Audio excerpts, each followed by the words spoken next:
Bismillahirrahmanirrahim. Alhamdulillahirabbil alamin. Asyhadu an la ilaha illallah wa asyhadu anna Muhammadar Rasulullah. Allahumma sholli ala sayyidina Muhammad wa ala ali sayyidina Muhammad. Ba'du. Bapak dan ibu-ibu yang mengikuti siaran langsung ini dimanapun berada, sebelumnya mari kita panjatkan rasa syukur kita kehadirat Allah SWT pada hari ini, pada saat ini, dan di sini. Syukur yang ikhlas, syukur yang tanpa pamrih, syukur yang betul-betul lurus Allah. Selawat serta salam tetaplah terlimpahkan pada junjungan kita Nabi besar Muhammad SAW, suri tauladan terbaik dalam kehidupan kita, sehingga dengan tuntunan beliau kita bisa hidup dengan akhlak yang baik dan dapat menjalankan perintah-perintah Allah secara lebih maksimal. Bapak dan ibu-ibu yang mengikuti siaran ini di Padepokan pada malam hari ini telah hadir Bapak latih untuk belajar sadar Allah yang sekarang kita konsep dengan mindfulness zikir nafas dan mindfulness patrap gerak. Semoga Bapak Arif bisa menerima, menjalankan apa yang diperoleh dari Padepokan ini dalam kehidupan sehari-hari.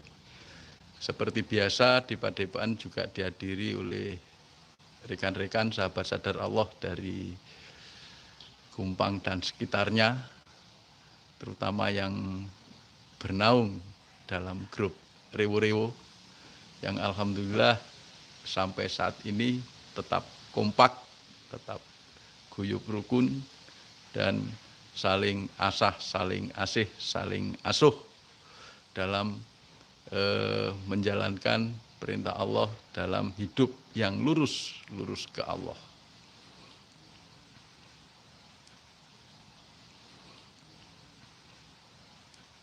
Bapak Ibu, sebelumnya untuk kita yang mengikuti siaran ini dimanapun berada, dari Sabang sampai Merauke dan beberapa negara tetangga dan dimanapun berada, marilah kita doakan bersama-sama saudara-saudara kita, keluarga kita yang sekarang sedang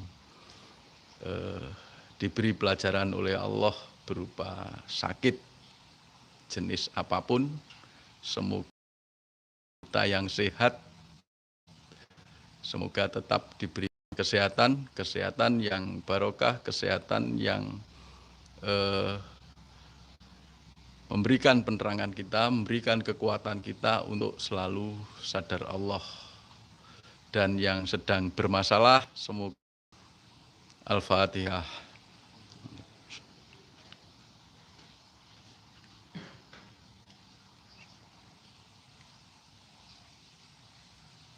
Amin. Bapak Ibu yang dirahmati Allah dimanapun berada, pada bulan-bulan akhir ini kita pertanyaan dari jamaah mindfulness itu apa ya? Mindfulness itu kesadaran yang bagaimana, kesadaran yang lurus ke Allah. Itu mindfulness. Kita telah memberikan satu pembelajaran baik melalui Pak Pur, kemudian jamaah-jamaah yang lain yang telah belajar di sini. Untuk belajar mindfulness ini ada dua metode. Yang pertama mindfulness zikir nafas, yang kedua mindfulness patra gerak. Itu sama. Dengan belajar mindfulness zikir nafas maupun mindfulness patrap gerak, kita belajar untuk menyadari. Menyadari yang bagaimana, menyadari zatullah, menyadari af'al Allah, menyadari perbuatan Allah yang ada pada diri kita, yaitu mikrokosmos, maupun perbuatan Allah yang lebih luas lagi tentang alam semesta, ya, perbuatan Allah terhadap alam semesta yang kita sebut makrokosmos, dan tentunya juga perbuatan Allah yang mencakup metakosmos, ya. Ini. Jadi kita harus sadar itu bahwa kita selalu diliputi Allah, kita dikuasai Allah, kita dalam genggaman Allah.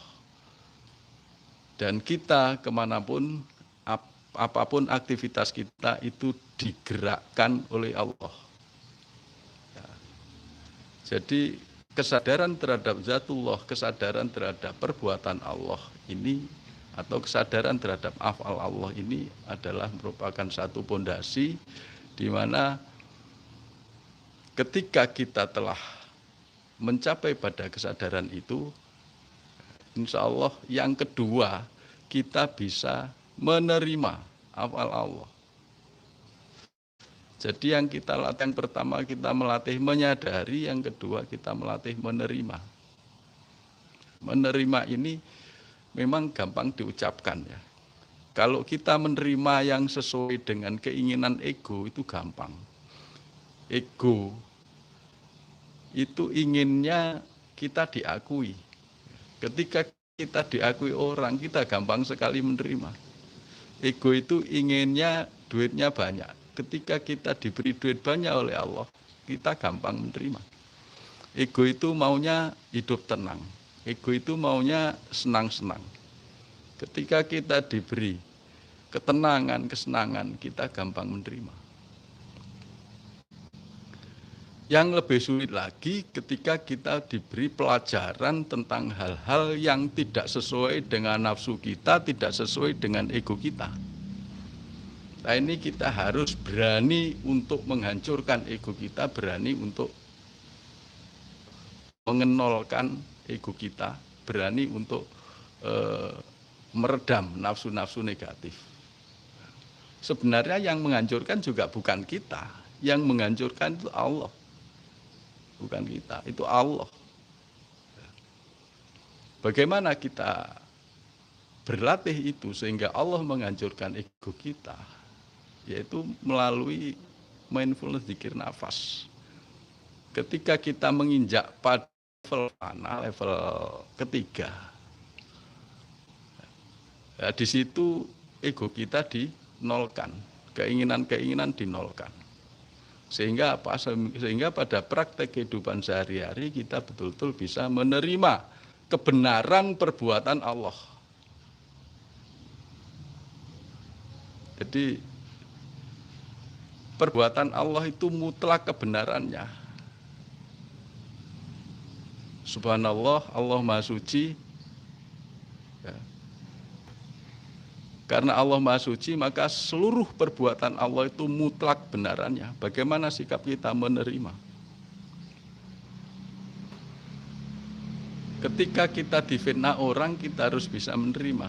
Kita harus bisa menyadari Allah yang menggerakkan, Allah yang berbuat pada orang itu untuk memfitnah diri kita. Itu pertama, harus sadari itu. Yang kedua, menyadari Allah yang menggerakkan. Yang kedua, menerima Allah yang menggerakkan orang itu, yang membuat orang itu memfitnah diri kita. Nah, kesadaran ini tentunya telah kita latih pada saat kita berlatih zikir nafas. Pada hari-hari terakhir ini, minggu-minggu terakhir atau bulan-bulan terakhir ini, mulai kita latihkan, ya, mulai dari Bapak Setio Patrap, mindfulness patrap gerak, kemudian kita latih bersama-sama. Itu juga melatih kita menyadari Allah. Karena dalam mindfulness patrap gerak, yang pertama dibutuhkan adalah kesadaran. Menyadari Allah yang meliputi diri kita, menyadari Allah yang menguasai diri kita. Sebenarnya kita juga berlatih sibghatullah.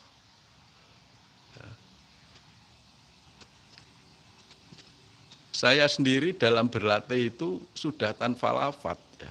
Tanpa Allah, Allah enggak. Langsung sadari Allah yang menguasai diri kita, Allah yang menggerakkan diri kita. Langsung sadari. Dan kesadaran itu enggak boleh putus, terus sadari.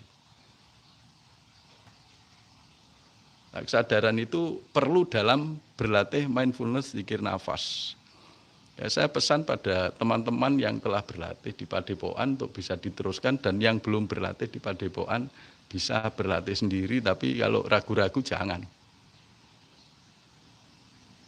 Karena kalau kesadaran kita lepas, kita belum pernah dibimbing oleh pembimbing, oleh mentor, kemudian ketika berlatih kesadaran kita lepas, nanti jadinya lain.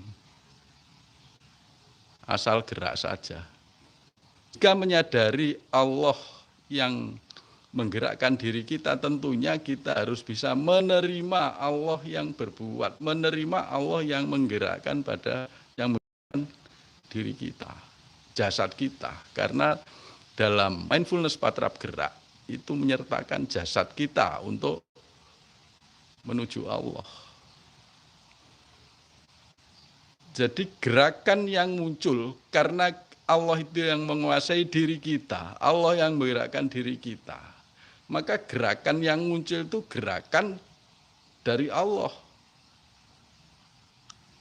Bisa enggak menerima? Kalau kita digerakkan cepat, kita juga harus cepat. Terima gerakan cepat itu. Digerakkan lambat, terima. Gerakan lambat itu. Enggak digerakkan, ya terima. Jadi fokusnya bukan pada gerakannya, fokusnya pada menyadari dan menerima. Nah, ini nanti yang akan kita praktekkan dalam kehidupan sehari-hari.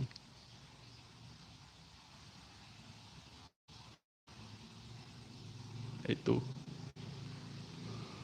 Jadi mindfulness patrap gerak itu hanya berlatih. Berlatih, namanya berlatih tujuannya bukan untuk latihan itu sendiri. Berlatih itu tujuannya agar dalam kehidupan sehari-hari kita sadar bahwa seluruh aktivitas kita ini digerakkan oleh Allah. Ketika makan, ketika kerja, ketika duduk, ketika ngobrol, semua digerakkan oleh Allah. Nah, kalau kita berlatih mindfulness patrap gerak ini juga tidak rutin. Mindfulness zikir nafasnya enggak rutin, mindfulness patrap geraknya enggak rutin, gimana kita bisa menerima?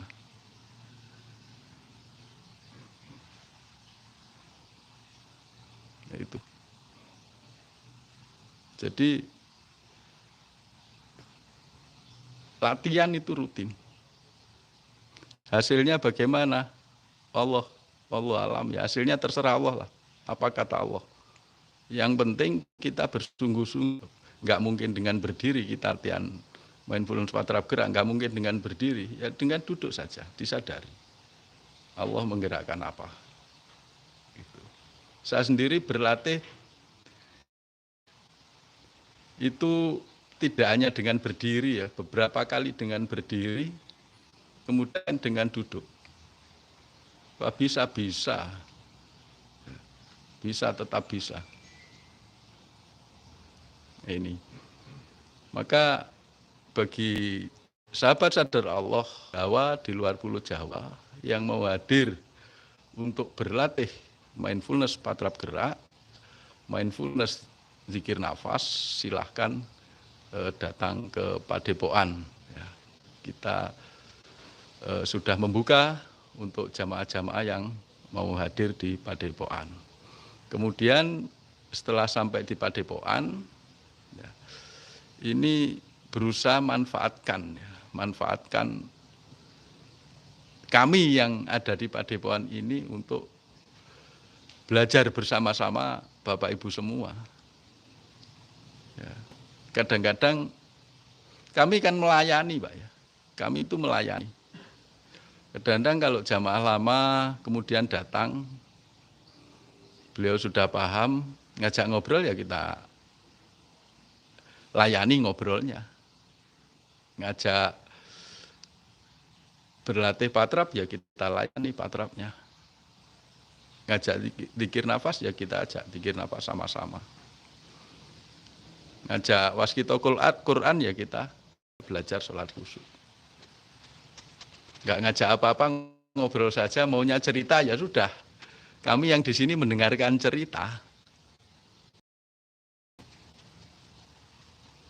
Nah ini semaksimal mungkin. Semaksimal mungkin sesuai dengan kemampuan yang diberikan Allah pada kita. Ini. Jadi mari kita berlatih. Mari berlatih setiap hari. Mindfulness, dzikir nafas. Kita belajar menyadari, kita belajar menerima. Kalau menerima yang enak-enak gampang. Sekarang menerima sakit. Menerima sakit itu sampai pada keinginan, sampai pada posisi tidak ingin sembuh. Itu. Banyak kiai-kiai sepuh zaman dulu ya, saya juga pernah ketemu. Ketika sakit, diobati nggak mau, diajak ke dokter nggak mau. Beliau itu sudah bahagia dengan sakitnya, bahagia dengan sakitnya. Tapi Allah juga memberikan kesembuhan. Mungkin waktu itu belum ada konsep 3T. Jadi ketika sakit beliau selalu bersyukur atas nikmat ini, hidup yang paling nikmat dengan sakit ini.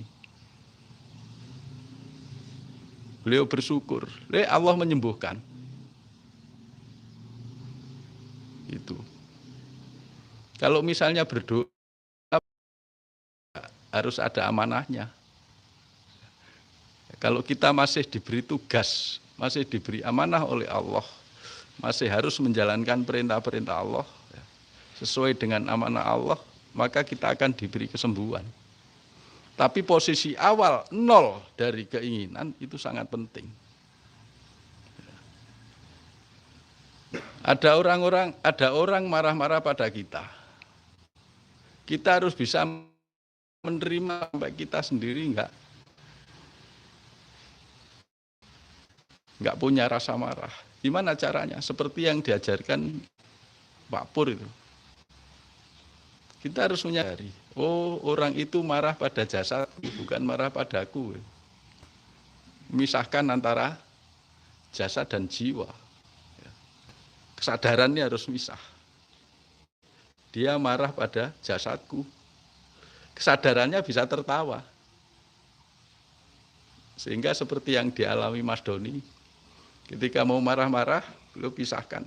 Sadar kalau mau marah-marah, akhirnya lucu, kelihatan lucu. Jadi kesadaran kita harus bisa menyaksikan aktivitas jasad kita. Aktivitas pikiran, aktivitas rasa, dan aktivitas yang lain. Itu salah satu metode yang bisa kita latih sehingga kita tidak mudah menjadi orang-orang yang pemarah. Dikit-dikit marah, dikit-dikit nggak terima. Ciri orang yang bisa menerima, itu yang jelas hidupnya tenang. Pertama. Yang kedua, tidak pernah mengeluh. Yang ketiga, tidak pernah menilai diri kita sendiri maupun orang lain. Wah, orang itu gini-gini, tandanya kita nggak nerima. Mestinya kalau kepadepokan itu kita harus ngomongkan tentang tauhid, ngomong tentang sadar Allah, tapi kepadepokan ngomongkan ini, ngomongkan itu. Nah, kita harus bisa menerima. Kalau kita masih berpikir seperti itu, tandanya kita belum bisa menerima. Ada yang tanya, Mbak Bejo, menerima itu apa diam? Saya jawab iya. Menerima itu apapun. Ya.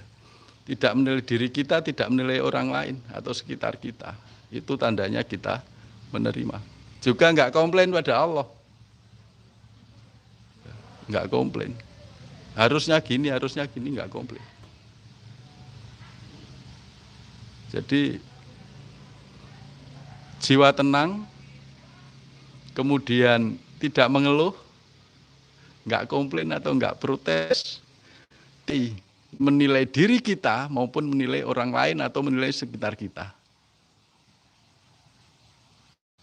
Kemarin hujan deras, hujan ya hujan. Ada yang tanya, Mbak Bejo, pilih disarang, pilih hujannya dipindah. Oh, tandanya nggak nerima. Allah memberikan hujan ya sudah diterima. Kita berlatih menerima, ketika diberi hujan kok protes. Waduh, gimana Mbak Bejo kalau dipindah saja? Koyo iso-iso pindah hutan. Itu. Ya itu masa lalu. Sekarang enggak waktunya seperti ini. Karena apapun perbuatan Allah itu adalah sebuah pelajaran yang kalau kita bisa menerima, insya Allah kita akan selalu dibimbing oleh Allah ke jalan yang lurus ke Allah. Saya mohon maaf, bila taufik wal hidayah. Assalamualaikum warahmatullahi wabarakatuh.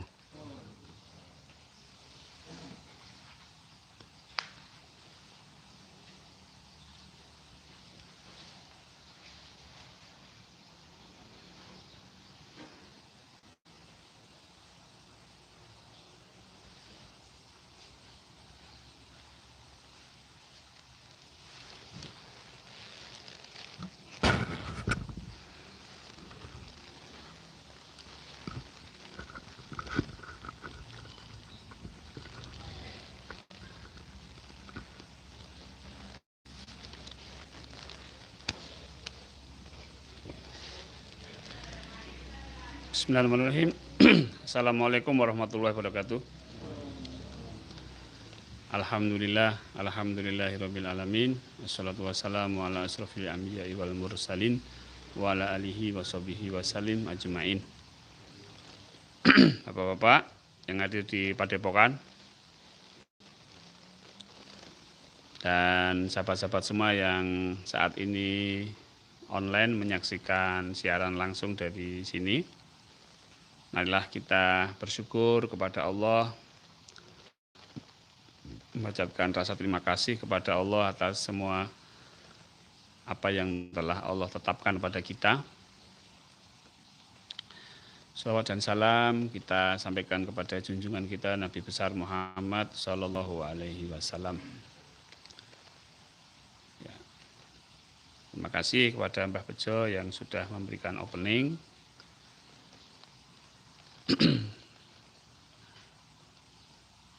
Ya, tema kali ini tentang belajar mati sebelum mati. Saya kira Rasulullah pun juga mengajarkan ya, mati sebelum mati itu ada hadisnya. Tapi yang bagaimana ini yang kita harus pelajari. Nah, untuk perspektif kita yang mungkin ya agak beda dengan para ustadz yang menjelaskan.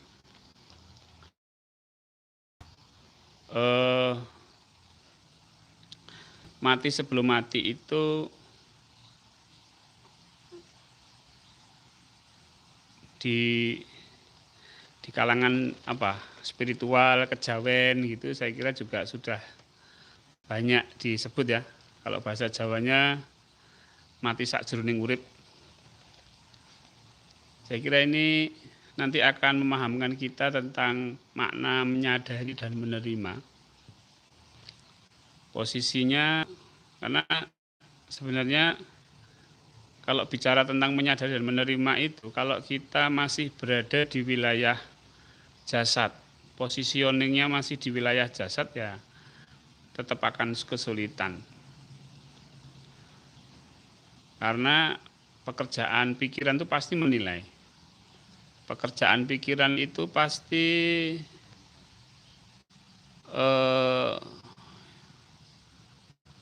mengeluh, atau bahkan kesadaran kita hanyut dalam pikiran sehingga tidak sadar.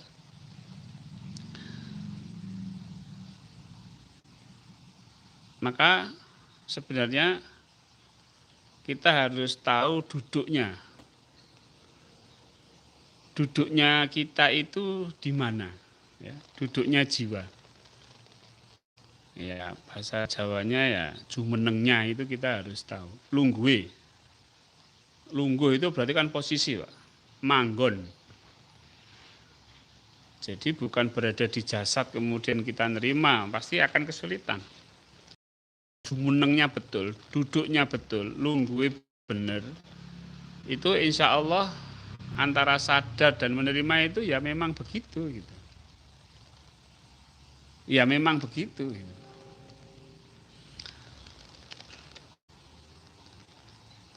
Nah, kenapa ada istilah mati sebelum mati? Ya kalau orang mati itu kan jiwanya kan berada di jasad atau di luar jasad. Orang mati itu. Jasadnya, jiwanya seperti apa kalau melihat, jiwanya seperti apa kalau melihat orang mati?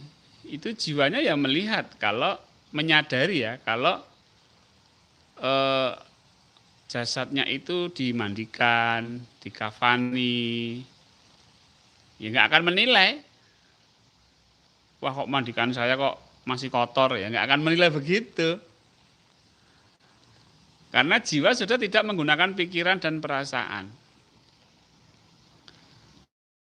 Atau jiwanya menangis, jiwanya sedih meninggalkan saudara-saudara yang ditinggalkan. Ya enggak begitu. Enggak ada sedih, karena sedih itu sudah ikut jasadnya itu loh. Jiwa itu enggak sedih. Yang sedih itu adalah jasad. Nah jasadnya udah mati kan selesai.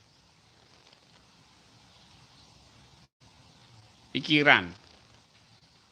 Ya masa orang mati berpikir kan enggak mungkin. Orang mati menyadari saja bahwa jasadnya udah dikafani, sudah dimandikan, dikafani, disolati, ada yang menangis, ya tahu, ya sadar. Gitu. Maka orang-orang yang mati suri ketika badannya dioperasi sama para dokter itu tahu, dokternya pada ngoperasi itu tahu, tapi ya nggak menilai dokternya. Wah dokternya pakaiannya putih-putih, ya enggak gitu. Ya menyaksikan aja sudah, menyaksikan. Nah, kita sebenarnya yang dimaksud dengan menyadari dan menerima itu jika posisinya itu mati sebelum mati, artinya kita mati. Kenapa kok kita mati? Ya kita berada pada jiwa yang menyadari jasadnya, jiwa yang benar duduknya gitu loh. Bukan menyadari tapi masih di wilayah pikiran. Nanti pasti akan menilai. Pasti akan menilai. Ya, makanya kita itu belajar mati sebelum mati. Cobalah misalnya ya. Ini dapat Bapak Ibu nanti latih di rumah. Pasti kita itu ada dua. Ada yang disadari dan ada yang menyadari. Cobalah untuk pindah posisi. Pindah posisi menjadi yang menyadari. Nah, nanti ini memang agak sulit. Tapi kalau terus dilatih,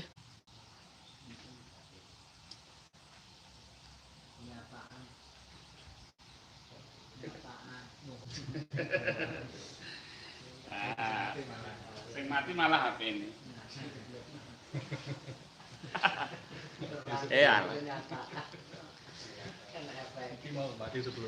Mati sebelum mati ya. Malah sing mati HP ini.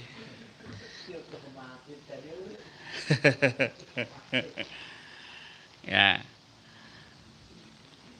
IndiHome belum ini ya. Katanya masih diperbaiki. Baiklah. Ini pakai data. Nah, itu ya Bapak Ibu. Jadi intinya itu yang saya sampaikan. Biar apa?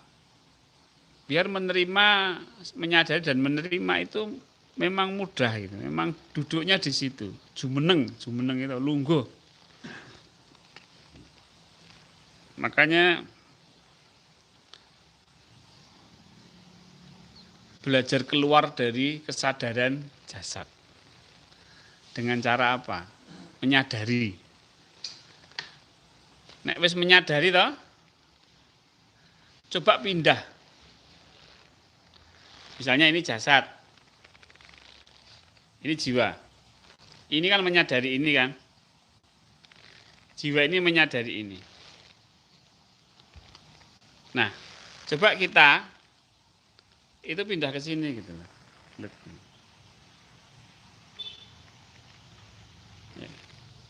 Saya itu adalah jiwa. Saya bukan jasad. Pindah di sini. Nek di sini ini jiwa yang fitrah. Nafsul mutmainah.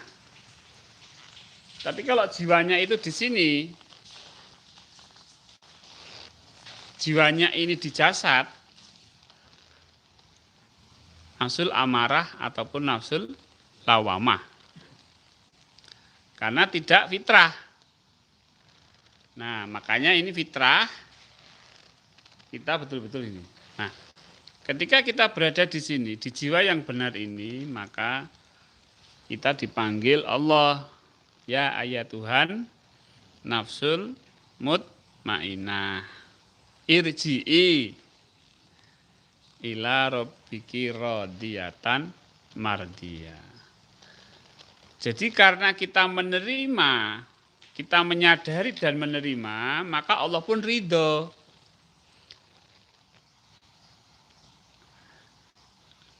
Radiyatan mardiyah.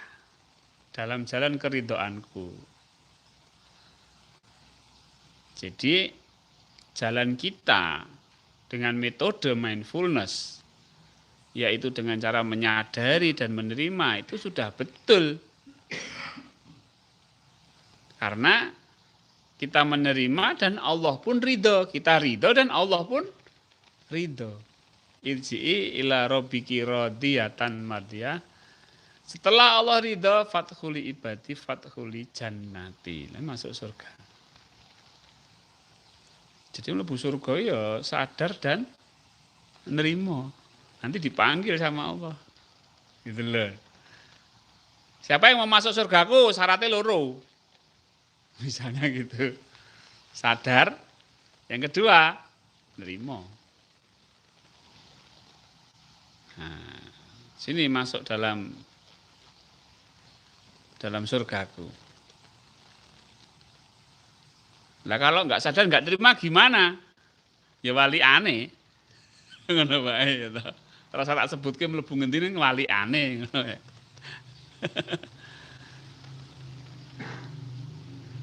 Nah, ini ya. Jadi kita itu harus man arafan nafsahu. Sebenarnya ya, mati sebelum mati itu man arafan nafsahu. Barang siapa yang mengenal dirinya, barang siapa yang menjadi jiwa, maka akan lebih mudah mengenal Allah gitu. Karena dipanggil. Ketika jiwa ini menjadi jiwa, maka dia tenang. Ketika jiwa ini menjadi jasad, maka dia terpengaruh oleh kacaunya pikiran, bolak-baliknya hati. Ya kan? Bolak-baliknya hati. Tapi kalau jiwa ini menjadi jiwa, maka dia menjadi jiwa yang fitrah, suci. Sehingga dia tenang. Ya kan? Sumber tidak ketenangan di sini, Pak, sama sini. Jangan katakan bahagia itu di sini, loh. Ketipu, Pak. Kenapa? Ini tuh kolbu. Kolbu itu bolak-balik. Bolak-balik gini loh. Kapan mau tenang kalau tenang itu di jiwa. Ketika jiwa tenang, baru hati itu tenang. Tapi nggak bisa kalau jiwa ini masih berada di jasad, terus hatinya tenang, nggak bisa. Pasti sebentar lagi dibalik.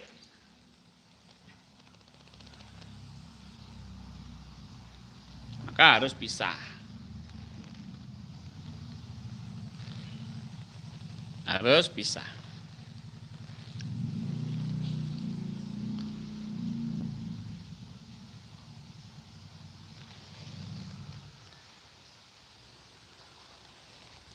Kalau keris itu apa? Keris warongko manjing curiga. Apa namanya? Apa itu? Warongko itu kan tempat sarungnya itu ya. Manjing itu keluar toh? Gimana? Kalau istilahnya kalau keris keluar dari sarungnya itu apa istilahnya? Warongko manjing curiga apa? Istilah Jawanya itu loh. Artinya bahwa kita itu harus keluar dari jasad ini agar menjadi jiwa. Nah, jiwa ini kan bentuknya senjata tajam. Ini wah, luar biasa. Ampuh tenan nih. Gitu loh, Pak. Pada wilayah jiwa ini ampuh tenan. Ilmunya Gus Dur almarhum yang beliau tidur tapi sadar itu sebenarnya ini wilayahnya. Beliau sare. Tapi bisa tahu ngomong apa tuh tahu. Tapi tidur jasadnya itu. Itulah.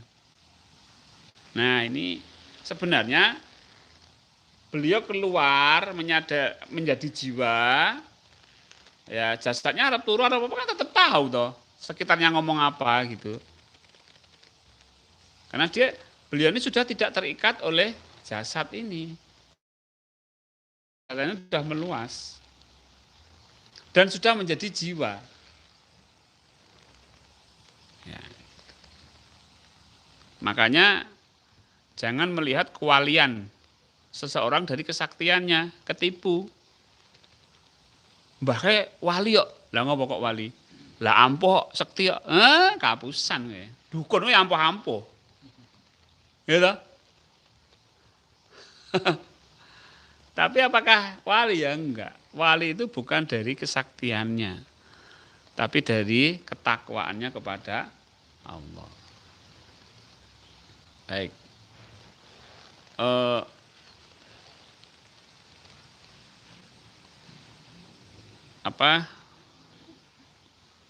Kita belajar untuk duduk di jiwa ini tujuannya adalah agar kita itu lebih mudah sadar dan menerima. Sadar dan menerima. Kalau sudah sadar dan menerima, kita akan jadi makhluk jiwa. Ketika makhluk jiwa, kita akan tenang. Ketika tenang, kita akan dipanggil Allah. Ya ayat Tuhan nafsul mutmainnah irji'i ila rabbiki radiyatan mardiyah. Nah, jiwa yang tenang itulah jiwa yang mati sebelum mati. Manusia yang mati sebelum mati.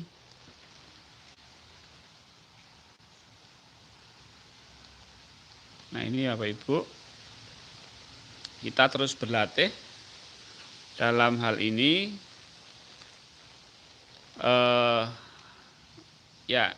Sebenarnya Rasulullah itu mendidik para sahabat itu mudah, simple, hasilnya, outputnya itu luar biasa.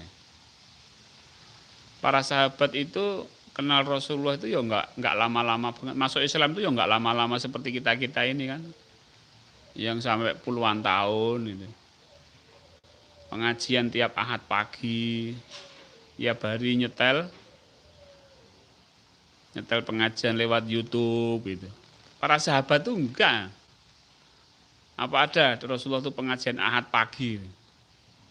Kan nggak ada. Tapi kenapa Rasulullah itu bisa merubah para sahabat itu menjadi orang-orang yang luar biasa? Kalau saya intinya sebenarnya Rasulullah itu mengajari mati sebelum mati. Rasulullah itu mengajari menyadari dan menerima ridho. Maka para sahabat itu gelarnya itu radhiyallahu anhu. Karena ridho itu apa? Nerimo gitu loh. Ya kalau sekarang itu ya sahabat-sahabat itu wong-wong sing nerimo. Wong sing nerimoan ya sahabat-sahabat itu, para sahabat itu, sahabat Rasulullah itu nerimoan. Gelarnya apa? Ridho. Radhiyallahu anhu. Allah ridho. Karena para sahabat ridho. Ini ya. Jadi kita yang nyontoh para sahabat lah. Kalau levelnya para sahabat ridho ya kita belajar ridho. Ridho itu nerimo. Ya. Baik Bapak Ibu, mari kita latihan zikir nafas. Saya pandu dari sini, dari Padepokan. Silahkan Bapak Ibu untuk duduk rileks, duduk santai. Ya. Bapak Ibu akan saya ajak untuk menyadari, kemudian jumeneng, lungguh, bahasa Jawanya ya, bahasa Indonesianya duduk di posisi jiwa. Ya, posisi jiwa. Posisi jiwa itu posisi di mana kita tidak berpikir, karena berpikirnya ya di jasad. Nah, bagi Bapak Ibu yang belum ini masih baru belajar ya, pokoknya ke Allah itu ya. Karena juga kalau pokoknya ke Allah itu nanti akan paham tentang keterpisahan antara jasad dan jiwa. Baik Bapak Ibu, mari kita mulai. Bismillahirrahmanirrahim. Asyhadu an la ilaha illallah wa asyhadu anna Muhammadar Rasulullah. Allahumma sholli ala sayyidina Muhammad wa ala ali sayyidina Muhammad. Allahumma a'ina ala dzikrika wa syukrika wa husni ibadatik.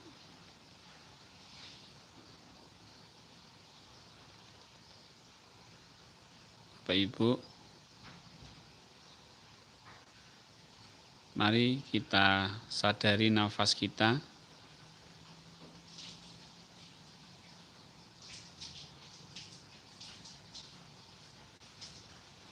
Ya. Sadari tubuh kita. Baik. Dari menyadari ini coba Bapak Ibu amati, kita ada berapa? Kita ada 2. Yaitu yang disadari dan yang menyadari.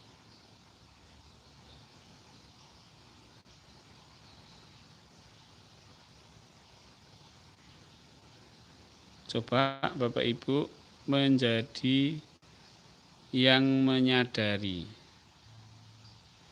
Bapak Ibu bisa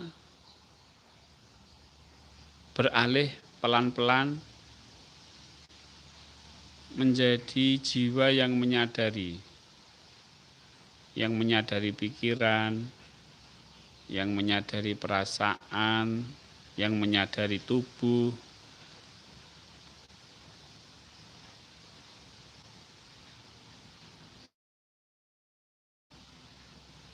Baik.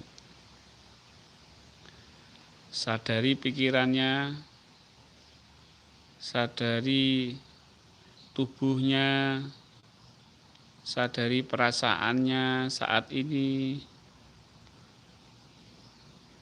Akan semakin jelas duduk sebenarnya kita di wilayah jiwa.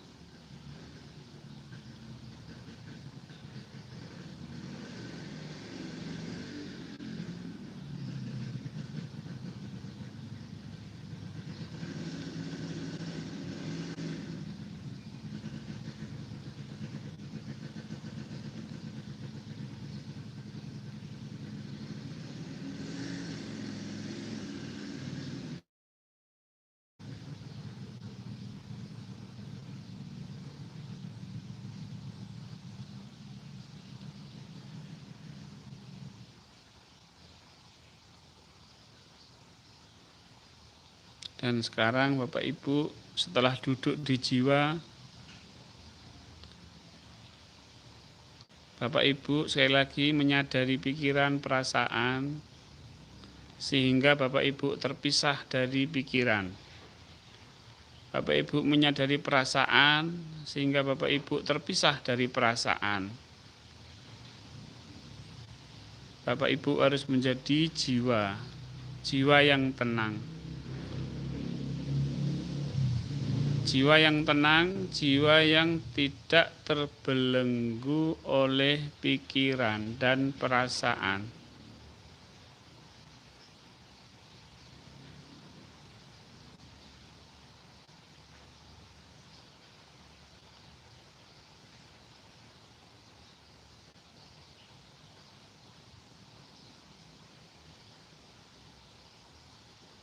Cobalah tetap duduk jumeneng di wilayah jiwa.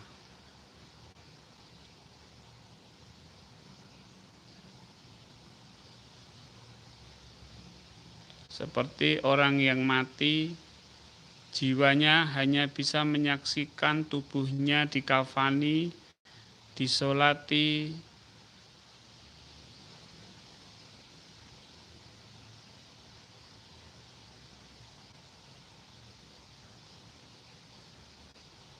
tidak lagi berpikir nanti saudaranya yang ditinggal bagaimana, atau tidak ada sedih lagi. Karena berpikir dan sedih sudah mati.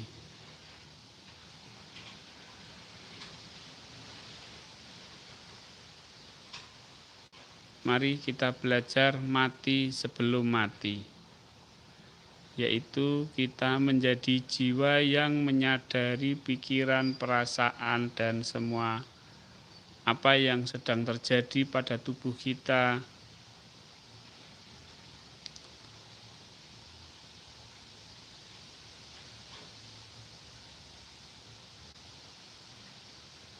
Baik.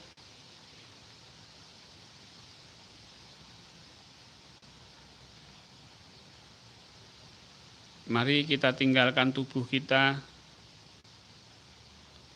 Kita sadari lagi alam semesta yang telah Allah berikan kepada kita. Sadari alam sekitar kita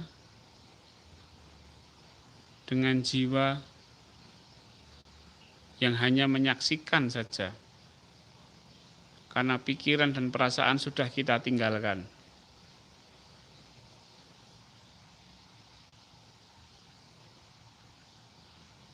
Sadari bumi ini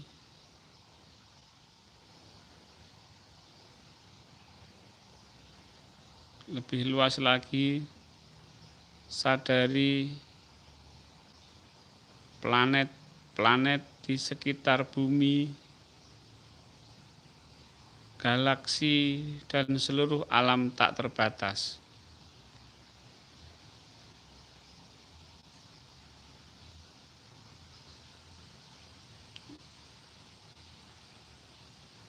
Sebagai jiwa, kita hanya bisa menyaksikan. Kita tidak dapat menilai, karena menilai adalah pekerjaan pikiran. Kita tidak senang atau tidak sedih karena itu adalah pekerjaan hati atau jasad.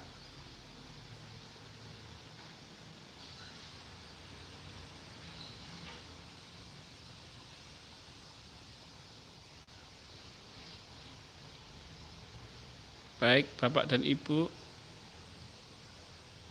kita sudah menemukan jiwa kita yang sebenarnya, diri sejati, dan kita sudah duduk di diri sejati ini, yaitu diri yang fitrah dari pikiran dan perasaan.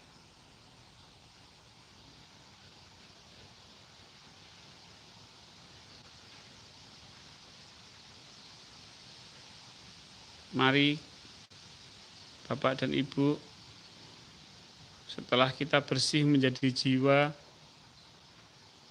kita mi'raj ke Allah. Kita masuk kesadaran kepada Allah yang tidak serupa dengan apapun.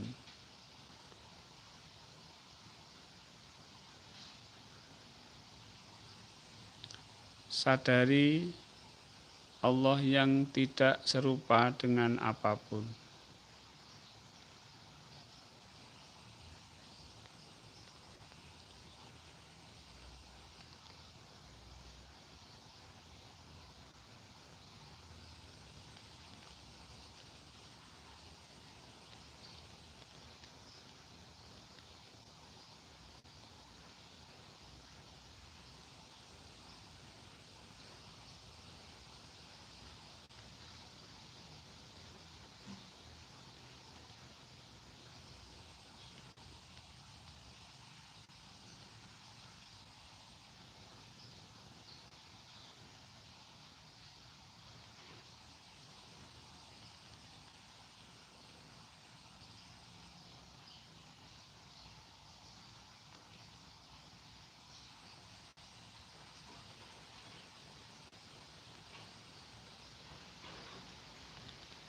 Baik, Bapak Ibu,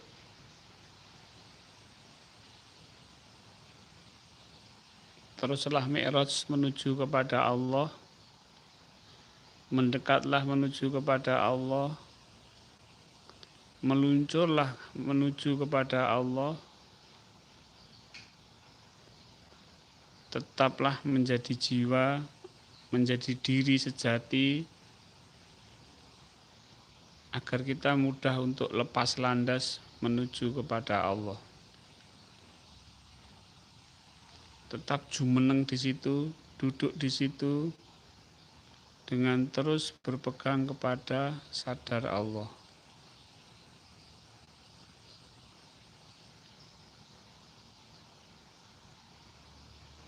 Silahkan Bapak Ibu lanjutkan sampai merasa cukup, sampai selesai.